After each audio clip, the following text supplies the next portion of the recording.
We'll guide you through how to make apple icon in Figma. Quick disclaimer, you need to follow this guide carefully, because skipping a step will affect your final result.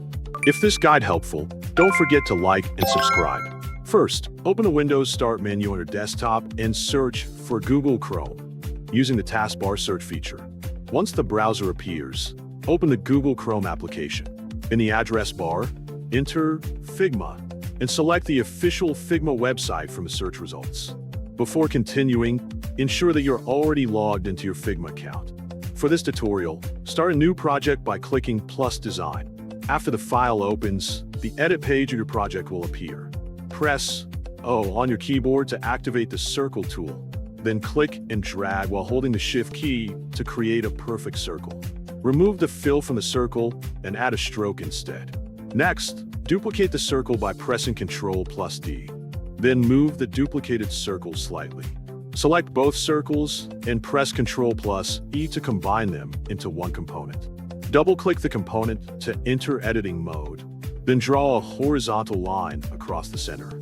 Select and delete the 3 intersecting lines inside the shape, including the middle line you just created.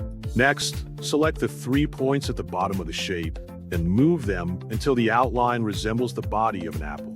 Create a third, smaller circle, remove its fill, and add a stroke. Select every shape and press Ctrl+E again to combine them into one component. Double-click the component, press the M key on your keyboard, then hold Alt while selecting the section that will become the apple bite.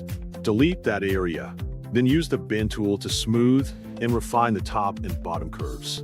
To create the leaf, draw 2 circles of the same size. Position them so they overlap, then apply the intersect operation to form a leaf shape.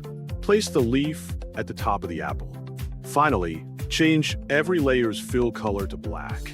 Then select all layers and press Ctrl+E to combine everything into one complete component.